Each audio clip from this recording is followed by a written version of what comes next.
Hi, Linda. How are you? Hi, I am great. Glad to be Um, here. Thank you so much for saying yes to the interview today. My name is Nicolette. I am the creator for the podcast titled You're Ruthless. Read that again. The juxtaposition of your very soul. Now, I would love to read a bit of introduction first before we start our conversation, and then we can get right into it. So, hello everyone. We have Lynda Lee Hebert here with us today.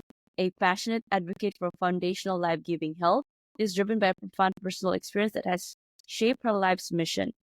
With a Bachelor of Science in Nursing from Ohio State University and extensive experience as a registered nurse, she brings a wealth of knowledge and expertise as a sought after health coach, speaker, mind, heart, and body teacher. Linda's depth in knowledge in holistic health and foundational biblical principles and insights allows her to offer a comprehensive understanding of the mind heart body connection to promote life giving health. Now, Linda has also written Strong, Sane, and Sassy as a transformative health guide that helps you experience real health, leading to vibrant energy, mental clarity, and emotional/spiritual well being. This book is for women and men alike who want to live in full health for themselves and their family generation after generation. Wow, Linda, so much to unpack. Welcome to the show. Thank you. Thank you, Linda. Okay, I'd like to take my listeners and the guests themselves a trip down memory lane first. Can you share with Okay. us what was it like growing up as a Linda Lee? Uh, Well, I would say some of my first memories are running through the back hills. I loved being outside in nature. I didn't know it at the time, but one of my favorite things was to run barefoot up and down the hills in my backyard. So that just makes me feel like I've always had a connection with the earth, which I believe is really important. God created the earth for us. And I think the more time we spend outside, the healthier we are. So I'm thankful for that memory. I had a brother and a sister who I absolutely adored, an older sister and a younger brother. And over time, my brother and sister both developed some very poor mental health. And it, of course, affected every part of their health and well being. So it was a difficult time for me to watch their lives without understanding what was going on within them or why it was even happening.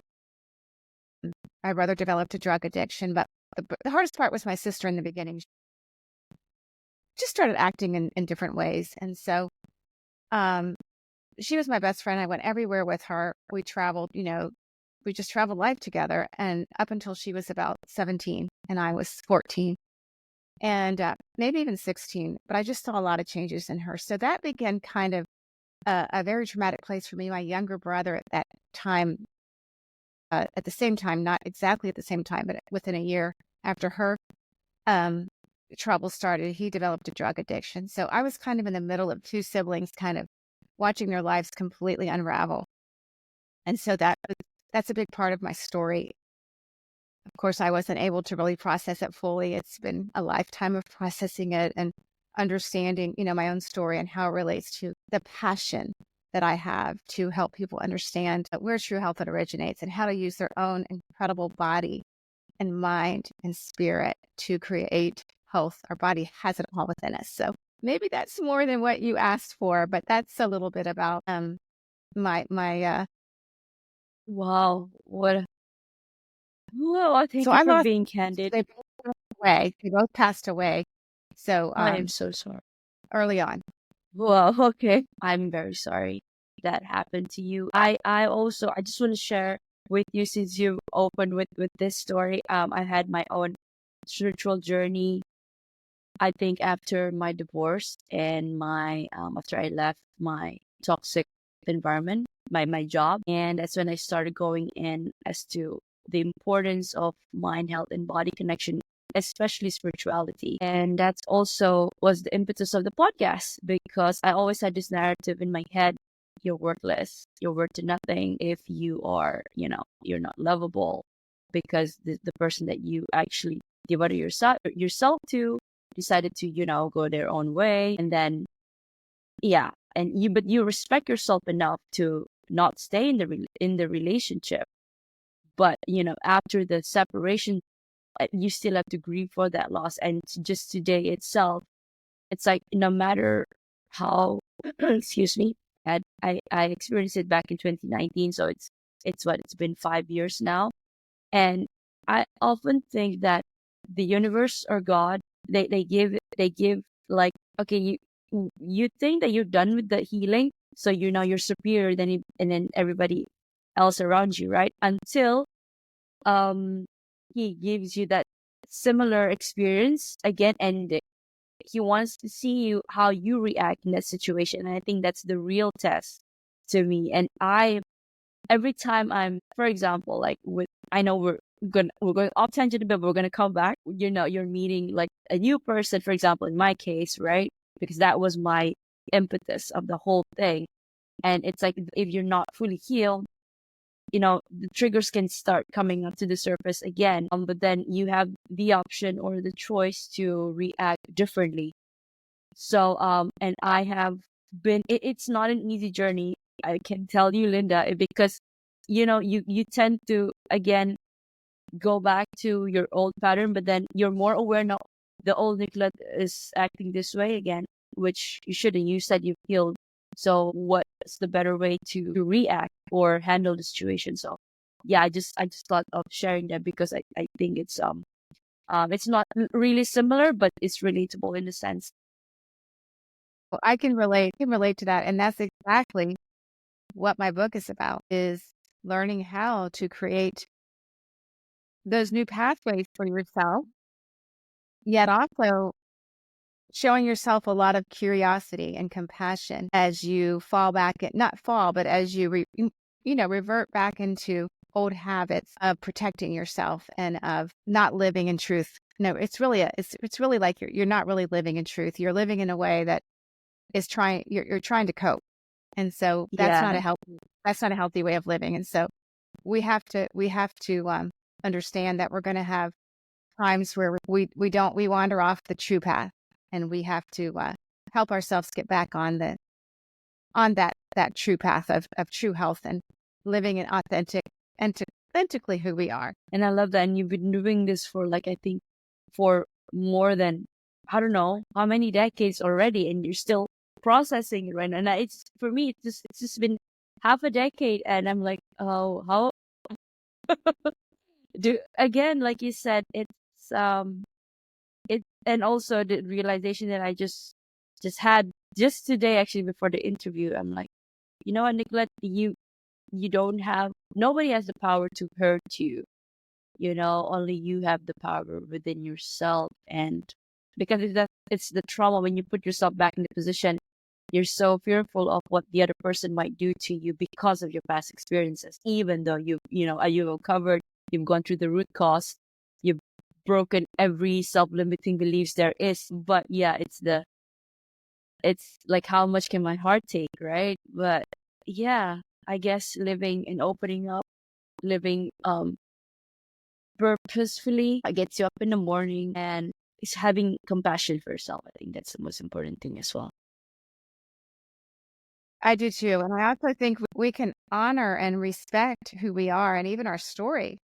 Those are parts of us that we don't have to act like it never happened, or, we can bring that into our lives and use it. And, God uses that parts of our story to help us become better people. So I wouldn't be the person I am if I hadn't have gone through that. And so I grieve the losses and the pain and the hurt season after season, but I also rejoice and I have gratitude for what I'm able to, take away from it and how I'm able to use it.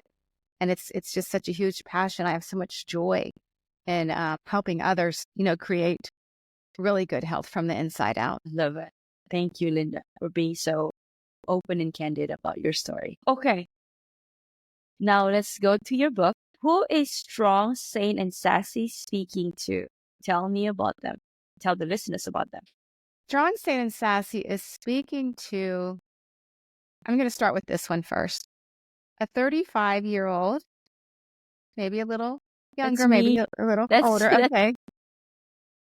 Okay, there you go. Woman who is ambitious and has great goals.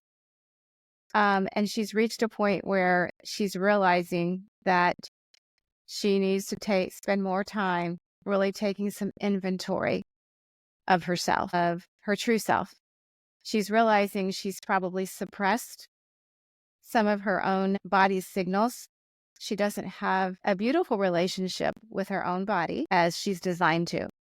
And so she's starting to recognize some of these things within herself. And so she's some anxiety. She's carrying some anxieties and maybe some weight gain, just things that she isn't comfortable with about herself. And she's not sure what to do besides just press on, work harder, and make her body work harder and do better. But she's ready. She's ready for a change. She just hasn't faced it yet. Hi, I'm Nick Nieras, your host of the Your Wordless podcast. Now, if these real raw stories hit home, don't wait. Please follow, like, and subscribe on Spotify and YouTube. For bite-sized inspirational reels, follow me on Instagram, TikTok, and LinkedIn. Don't wait. Your transformation starts today. Thank you, and bye for now. Who sounds like me back in 2020. What are the telltale signs of the body saying enough is enough? You need to, hey, put your focus on me again. Enough with the go hard or go harder for your goals. I mean, I've always been an overachiever since I was a kid. So that's why part of it, like when things don't work out in my love department, it made me question my sense of self, a sense of worth. So if I knew this, I had this mantra growing up, if I put my mind into it, I could attain it. So little did I know it's not like that. Especially when you have no control over other people's emotion, both in my career, back in my career, and also in relationship at the time. So yeah, I've spent a lot of time and few years to unravel that. And now you're here. Since you've also have experiences, I'm sure, with your clients or the people that you work with before, what are the telltale signs? That's a great question. Mm-hmm. And first of all, the first sign is normally is there this person, this precious woman is just not paying attention to her own soul. She's dismissing it. So it's starting to trying to rise up. She's feeling some anxiety, but she doesn't know where the anxiety is coming from. She's starting to get some headaches, maybe backaches, maybe it could even be she's experiencing fatigue, and she just has a sense that something isn't right. And so and if it's overlooked, as many women do, as she moves into her 40s, often it becomes autoimmune disease and thyroid problems and chronic fatigue, fibromyalgia, and the list goes on. It affects her. It just affects her. It affects her relationships, and those are the kinds of ways that the body is trying to express the lack of attention and the lack of nourishment that it's really aching for. But instead, we're pushing harder.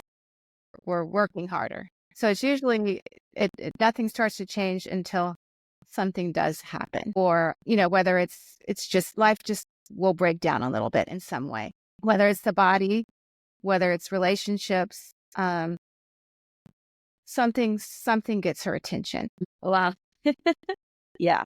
Again, it's so relatable because for me, it was like my head was like already it was throbbing at that point. And then I had to take a sabbatical for 2 months just to reorient myself. And then that was like the start of me saying, okay, taking inventory within myself and what's happening around me. And I love when you said the mind, body, and soul. So I want to touch on the spirituality part, the soul part, right, Lynda?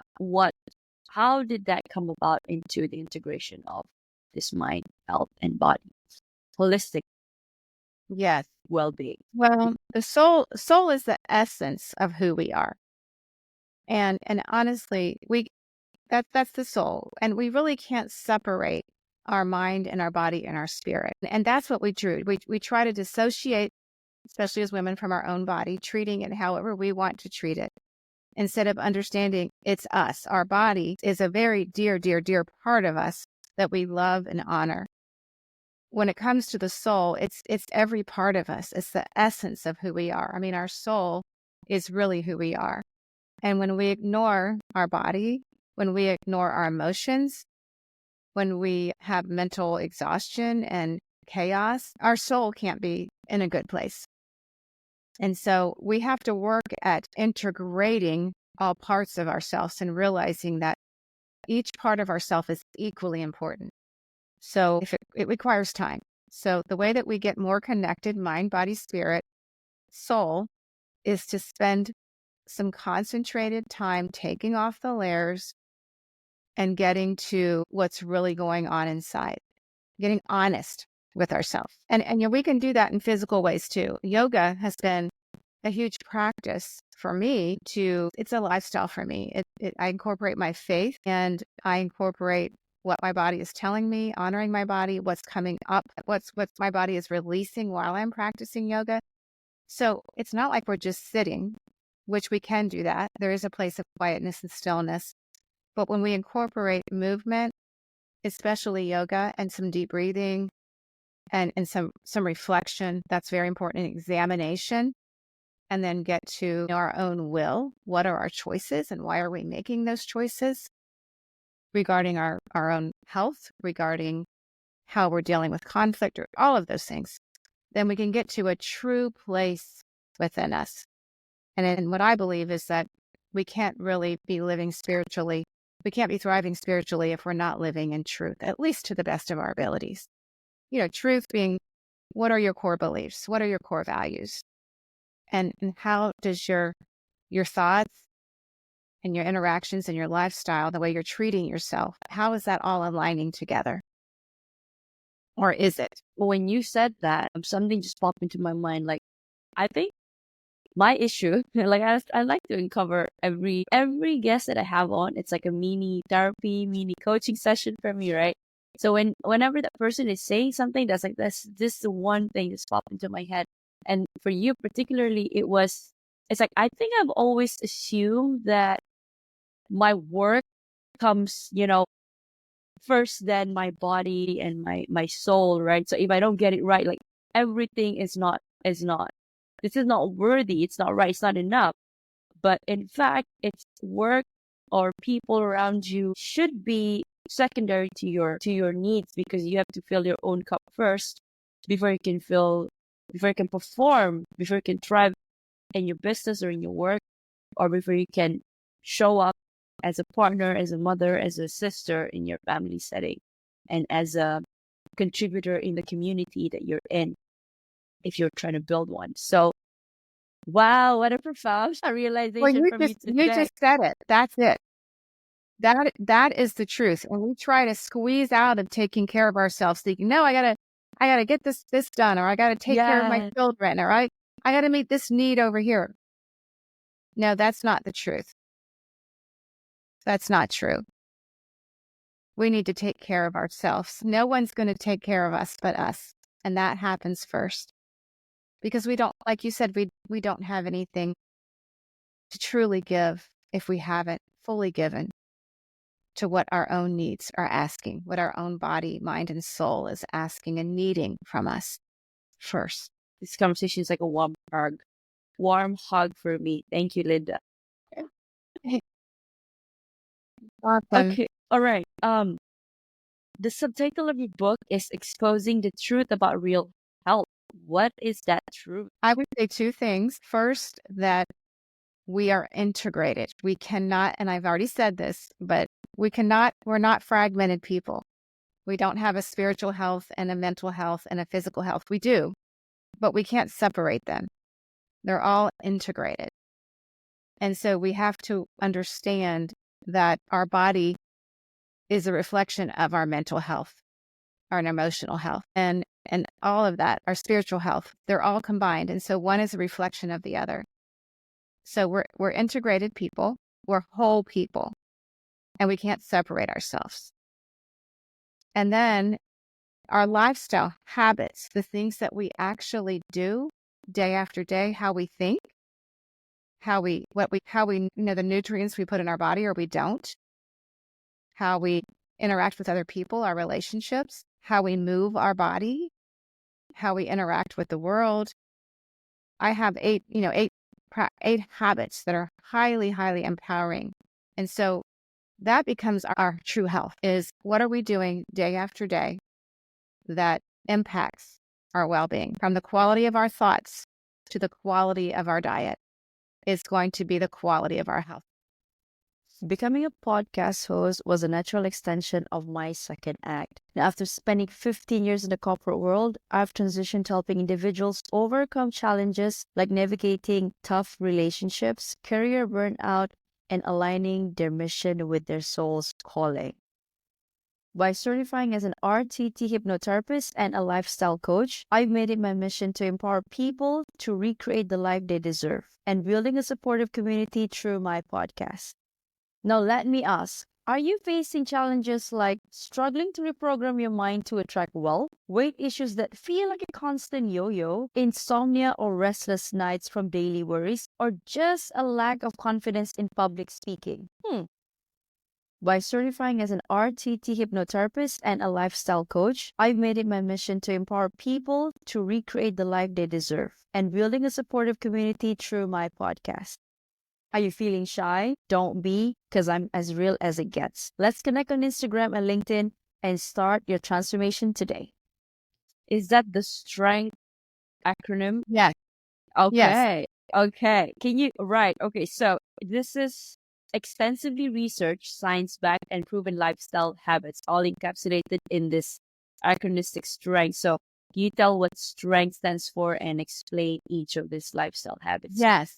So I came up with the acrostic strength to help people remember, to actually, as you're going throughout your day, your weeks, your months, really thinking about how am I doing in each one of these areas, how I'm incorporating into my day-to-day, moment-to-moment life.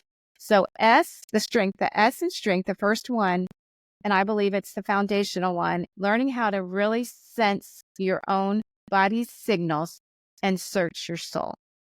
You need to know what your body is indicating to you. You need to develop a good relationship with your body.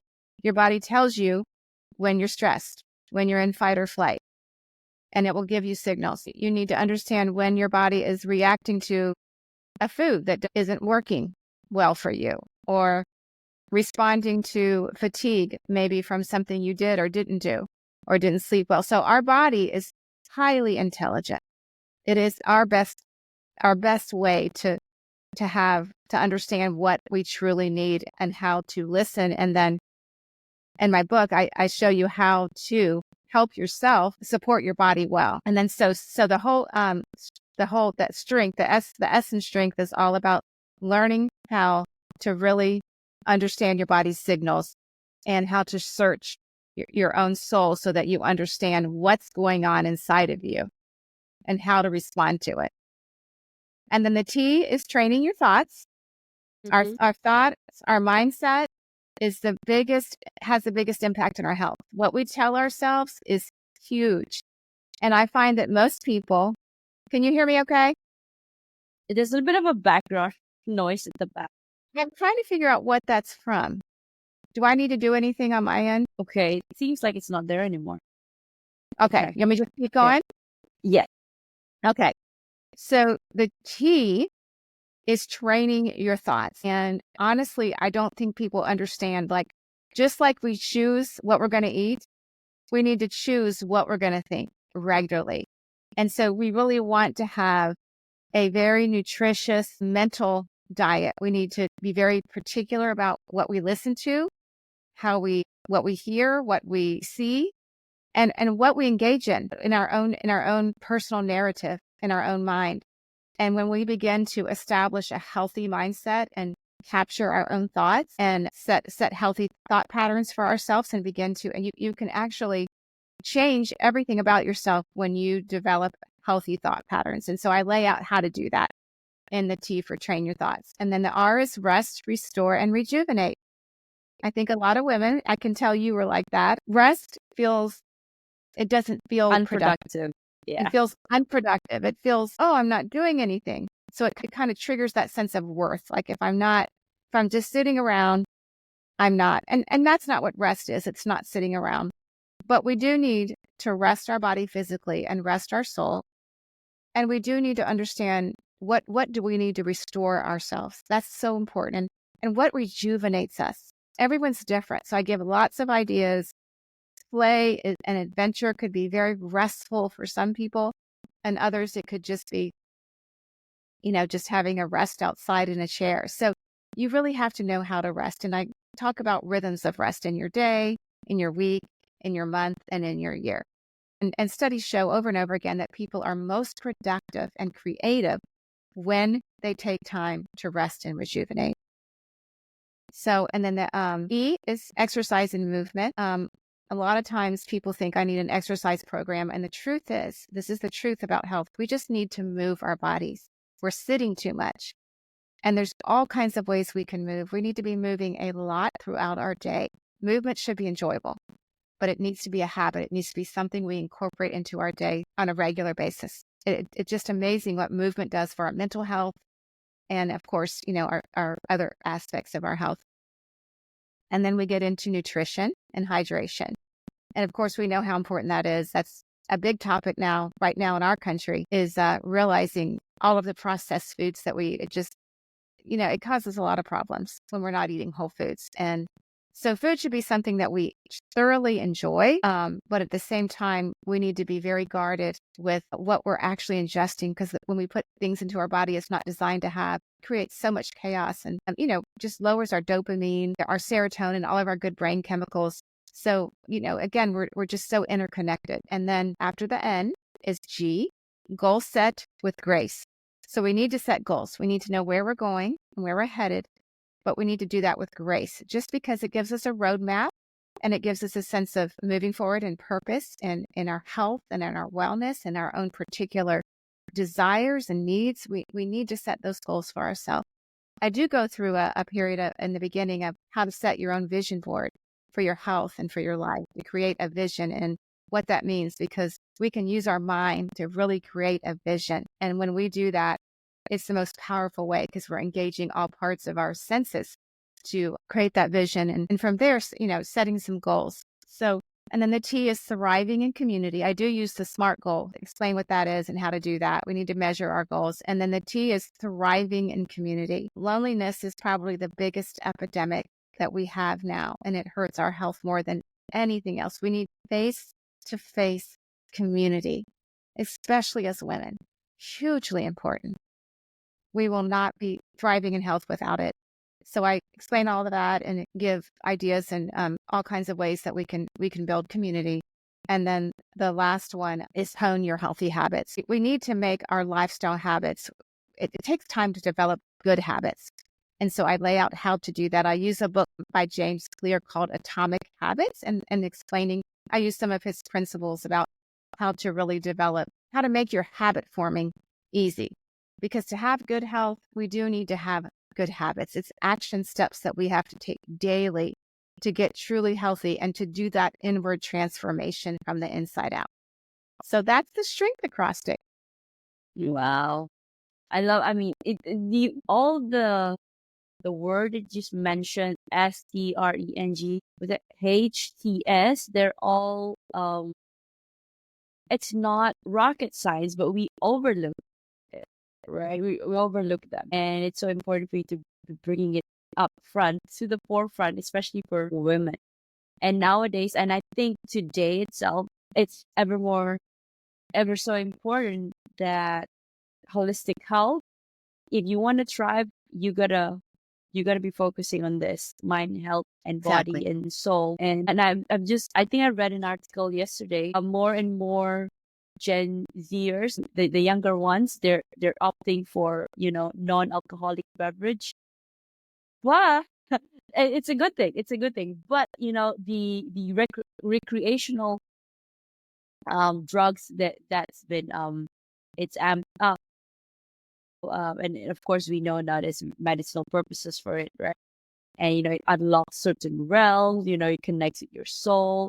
I don't know what is your take on that, but yeah, it's a nice transition that we are balancing the scale right now. But we also see a lot of cases on drug abuse and whatnot. So yeah, it's okay. We're getting there one step at a time. That's why conversations like this need to happen.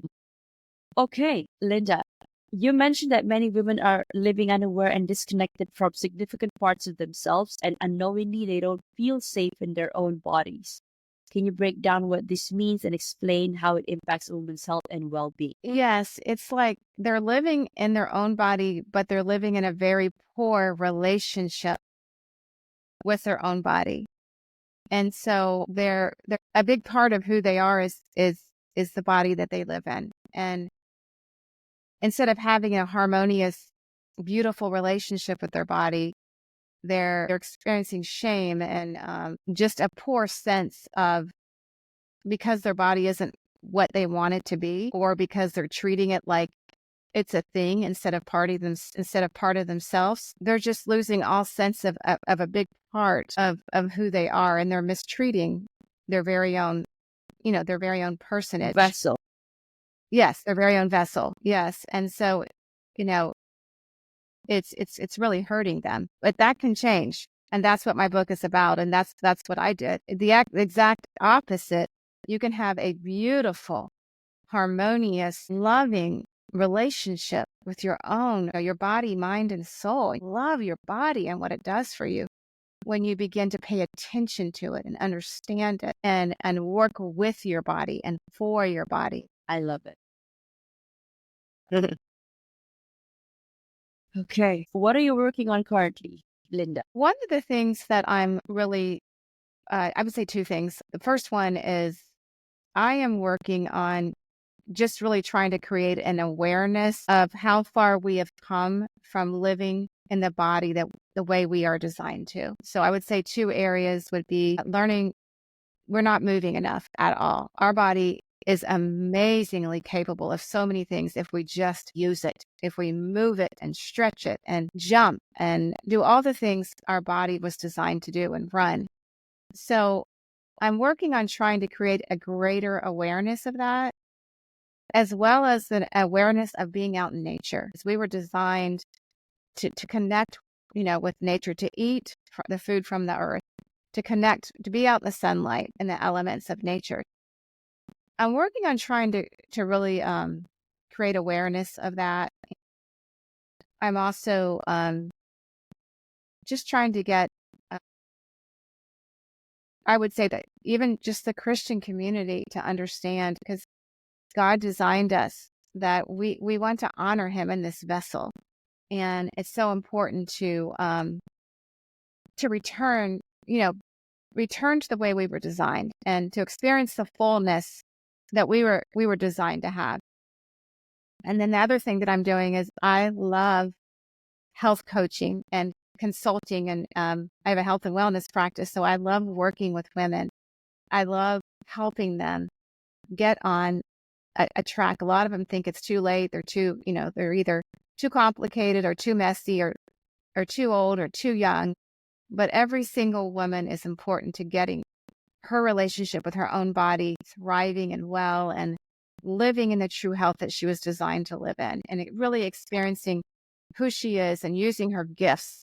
We can't use our gifts and experience, the purpose that God designed us for if we're not healthy. So that's one of my main commitments. I love my health and wellness practice. So I do love my clients and working with them and helping them on that, develop that roadmap and get on that journey to a vibrant health. I love it. I love the work that you're doing, Lynda. You're incredible. Thank you. Okay, it's just I just had this question again when you were saying that, like, how early should women start listening to their bodies?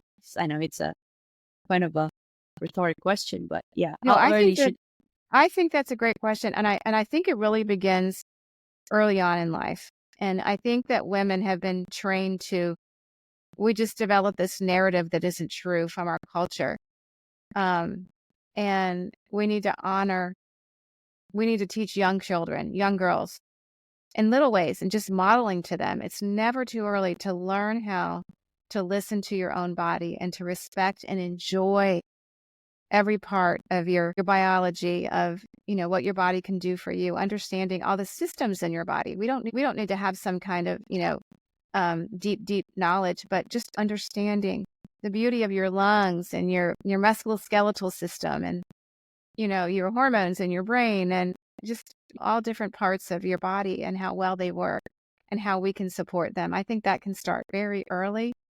But if you're into your 30s, you're going to really need to start to really know your own body, especially as you're going through all of the different hormonal changes. It's really important to understand your own body because they're coming, and you don't want to feel like there's a foreigner in your own body because it isn't. It's you, it's your body. So the time is now for every single woman to start really understanding her body's signals. Thank you for that, Lynda. Okay, so Lynda, we're going to pivot to a self-worth question. And the question for you is, can you share any personal experiences or stories of self-discovery and how it positively impacted your sense of self-worth? Yeah, I mean, my biggest one is my siblings' health deterioration. I really just took a step I took the place of, well, I'm okay, I'm healthy, so life is going to be all about them. And so I really lost a sense of who I was. And so that's been a journey for me to. And when you lose a sense of who you are, your worth your worth suffers. Now, I have a huge sense of who I am in my relationship with God because I spent so much time grieving my siblings, and I found the beauty of having a personal relationship with God. And that gave me such a sense of, I felt strong and sturdy, but it was a process. I think that it's always for women, especially for me, I would say particularly for me, it's understanding that it's not what I do or what I say or how I look. That's always going to be something I have to work on and be aware of, that my worth does not come in anything but who I am. And again, that I'm, deeply known, fully known and deeply loved by God. He created me. And so that's where my worth comes from. But it's easy, to get off into finding my worth in something that I'm doing or, pleasing other people. And I think that, whenever you feel, for me, whenever I sense that someone doesn't like me and might want to cut me off or abandon me, I'm very triggered. And, that's just something I'm aware of. Lynda, sending you virtual hugs. Thank you. Thank you. Okay, what is your heart's greatest wish? Oh, that's a good question. I would say that I think for the light to come through for those that I love, those that are around me, the truth, to live in truth and to live in the light. I put truth and light together. And I think it goes back to what I believe, that you're fully known, you're deeply loved just as you are. And I want to be a messenger of that. I want to impact. My greatest wish is to impact as many people as I can with that truth. And that as a result of that, they will honor themselves and take care of themselves and experience just the big vital, just such a life of vitality and fullness. Beautiful. Okay, if you could create a quote right now for you to leave to the audience listening and the world as your legacy, what would it be? Well, I honestly believe that when we live our life feeling or experiencing a sense of being fully known and deeply loved for who we are, and I believe the only people can do that, but not like God can. And so for me, I think it's important to know, for each and every person to know, that you are fully known and you are deeply loved. And you have to believe that, and you have to love yourself in that way. You have to know every part of who you are and fully love each and every part of who you are, because you were designed perfectly.